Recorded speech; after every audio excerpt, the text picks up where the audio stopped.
ঈদের রেশ কাটতে না কাটতেই দেশ যেন আবারও উত্তাল। জানিয়ে দেব হাতে থাকা সর্বশেষ আপডেট বাংলা সংবাদ।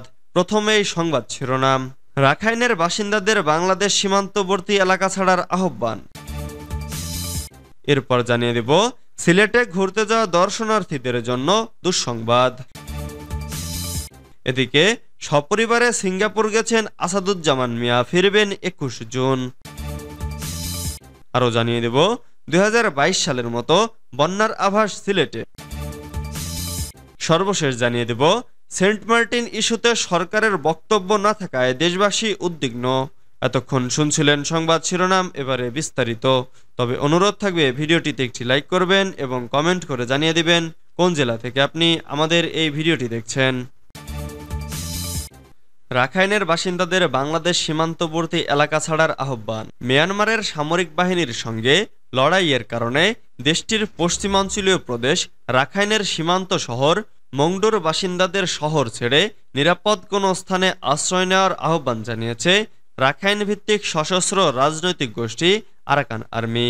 রাজনৈতিক শাখা ইউনাইটেড লীগ অব আরাকান সোমবার ১৭ জুন মংডুর বাসিন্দাদের উদ্দেশ্যে দেয়া এক বার্তায় ইউনাইটেড লীগ অব আরাকানের পক্ষ থেকে বলা হয়, সামনের দিনগুলোতে মংডুর শহরের পরিস্থিতি অস্থিতিশীল হয়ে উঠতে পারে, তাই শহরবাসীকে আপাতত নিরাপদ কোনো স্থানে সরে যাওয়ার অনুরোধ জানানো হচ্ছে। থাইল্যান্ড ভিত্তিক বার্মিজ সংবাদ মাধ্যম ইরাবতীর এক প্রতিবেদনে এ তথ্য জানানো হয়েছে। মংডু বাংলাদেশ মিয়ানমার সীমান্তবর্তী শহর। দুই দেশের ভূখণ্ডকে বিভক্ত করেছে নাফ নদ। সেই নদের এক তীরে বাংলাদেশের টেকনাফ, অপর তীরে মংডুর অবস্থান। রাখাইনের অন্যতম বাণিজ্যিক কেন্দ্র এই শহরটি। মংডু দখলের উদ্দেশ্যে গত মে মাস থেকে সেনা ছাউনি ও পুলিশ স্টেশনগুলো লক্ষ্য করে ব্যাপক হামলা শুরু করে আরাকান আর্মি। সেই হামলার ফলাফলও গোষ্ঠীটির পক্ষে যায়। মে শেষ হওয়ার আগেই মংডু জেলার উত্তরাঞ্চল এবং বাংলাদেশ সীমান্তবর্তী অপর শহর বুথিডংয়ের নিয়ন্ত্রণ নিয়ে ফেলতে সক্ষম হয় আরাকান আর্মি।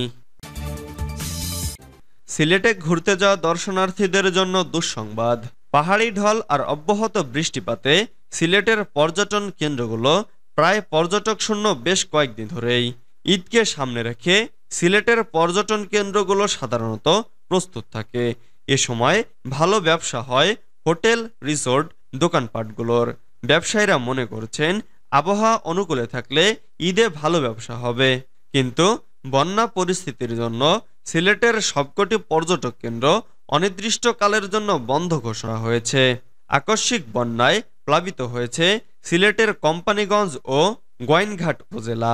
বন্যা পরিস্থিতি বিবেচনায় এই দুই উপজেলার সবকটি পর্যটন কেন্দ্র অনির্দিষ্টকালের জন্য বন্ধ ঘোষণা করেছে দুই উপজেলা প্রশাসন। এর ফলে গোয়াইনঘাট উপজেলার জাফলং, বিছানাকান্দি, জলাবন, রাতারগোল, পান্থমাই এবং কোম্পানীগঞ্জের সাদা পাথর, উতমাছড়া সহ জনপ্রিয় পর্যটক কেন্দ্রগুলোতে আপাতত যেতে পারবেন না পর্যটকরা। এ বিষয়ে গোয়াইনঘাট উপজেলা নির্বাহী কর্মকর্তা মোহাম্মদ তৌহিদুল ইসলাম কালবেলাকে বলেন, সিলেটের গোয়াইনঘাটে আকস্মিক বন্যা পরিস্থিতির অবনতি ঘটায় জনস্বার্থে এবং জননিরাপত্তা নিশ্চিত করার জন্য পর্যটক কেন্দ্রগুলো অনির্দিষ্টকালের জন্য বন্ধ ঘোষণা করা হয়েছে। সপরিবারে সিঙ্গাপুর গেছেন আসাদুজ্জামান মিয়া, ফিরবেন ২১ জুন। চিকিৎসার জন্য সস্ত্রীক সিঙ্গাপুর গেছেন ঢাকা মেট্রোপলিটন পুলিশের সাবেক কমিশনার আসাদুজ্জামান মিয়া। আগামী ২১ জুন তিনি ঢাকায় ফিরবেন।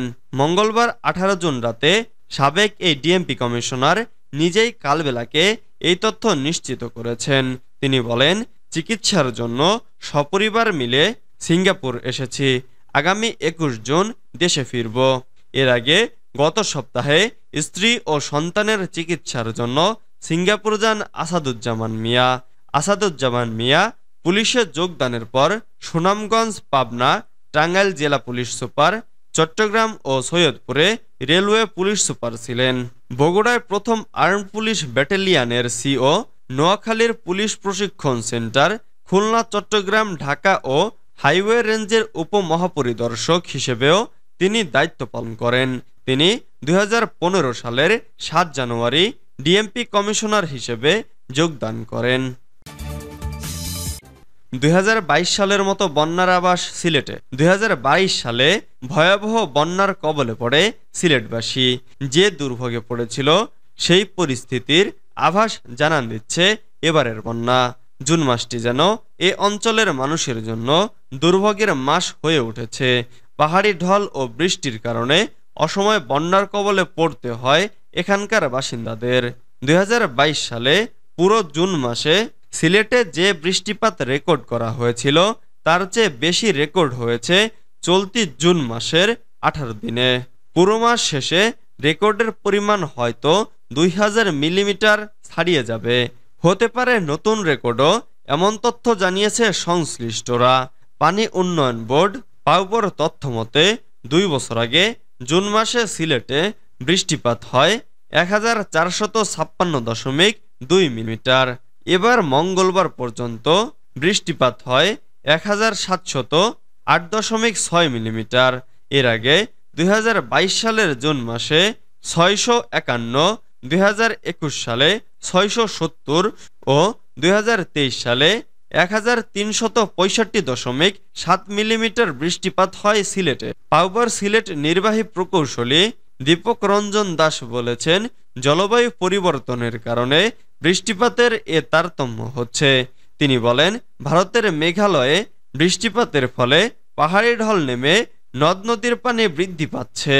2022 সালের বন্যার সময় দক্ষিণ সুরমার বড়ইকান্দি বিদ্যুতের উপকেন্দ্র রক্ষার জন্য কাজ করা হয়েছিল।